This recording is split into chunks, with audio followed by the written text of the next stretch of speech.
Okay, let's see if this is gonna do what I want it to do. All right, hello. Today I am out here at Avery Park in Corvallis, Oregon, doing my 7-step outdoor observations. So today I'm just gonna be observing the area. We're gonna start with step 1, planning and site selection criteria. So I chose this site because it's a very accessible location, as you can kind of see by all the different cars coming in and out. I know that there are some more people here, as you can see by the cars. But yeah, it's very accessible. We have man-made walkways. Got my rain boots on to kind of prepare for the weather. But yeah, it's a very natural but still managed environment. Then you can see that there's open grass, forested areas, and some playgrounds.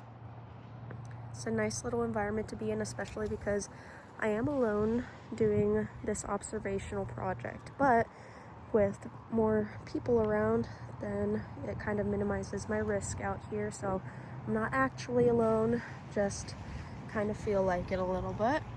But yeah, so step 1, my site selection. This is Avery Park. Moving on to step 2, we are going to do a nice scan of the location. So as you can see here, I am in more of a man-made area of Avery Park. I'm near all of the giant sequoia trees in the Avery Park Rose Garden.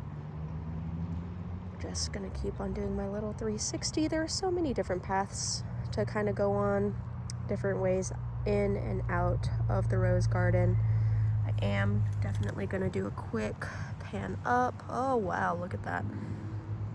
Yeah, with all these sequoias, we definitely want to make sure that we're staying aware of any low-hanging branches or anything that might be able to fall.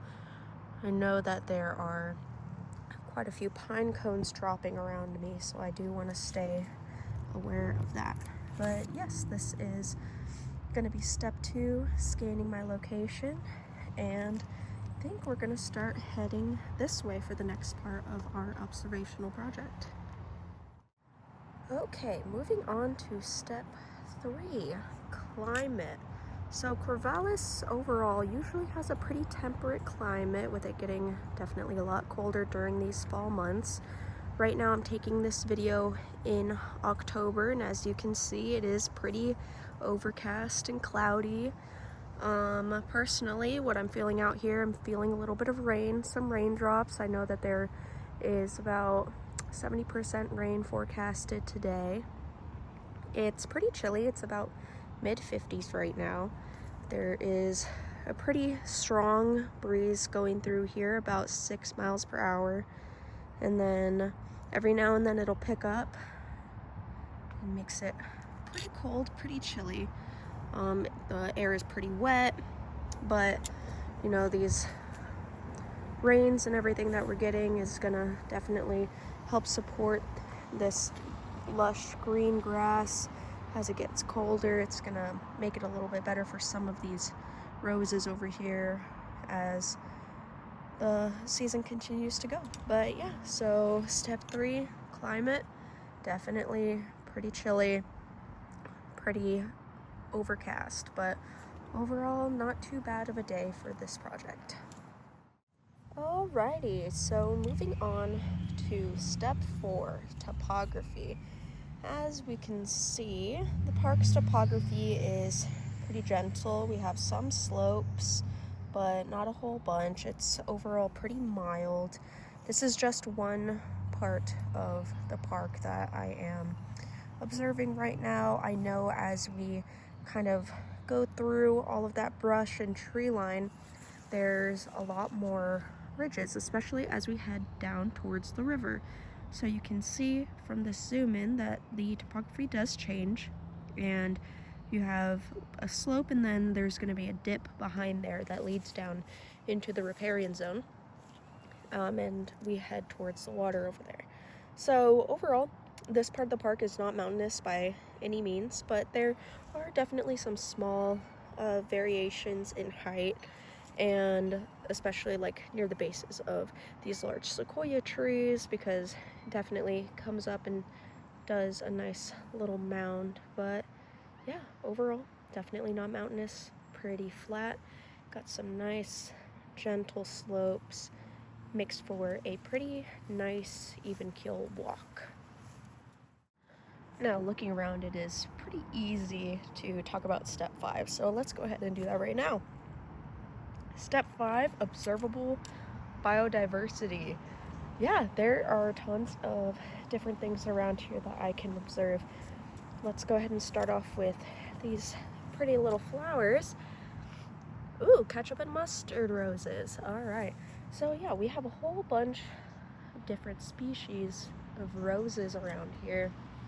If I can find some more information about maybe how many species are here, I'll go ahead and put that up right now. But this is going to be the first bit of observable biodiversity, just all these different kinds of flowers. If I pan back, look towards the trees, I probably won't be able to catch it on video right now, but there are squirrels up in those trees. If I'm a little bit quiet, you might be able to hear some of their chittering. Or maybe not, because there are people people driving loud motorcycles.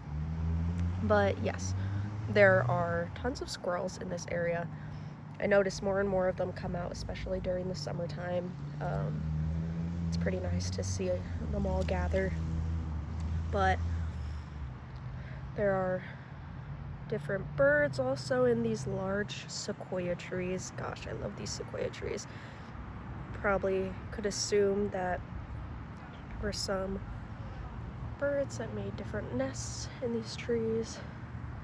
And then if we go out towards the water line, which I'm not going to do because that's a little bit dangerous for me, but out at the water line, there's even more mixed plants that we don't see out here. There's also a whole bunch of aquatic insects, amphibians, and different fish in the Marias River.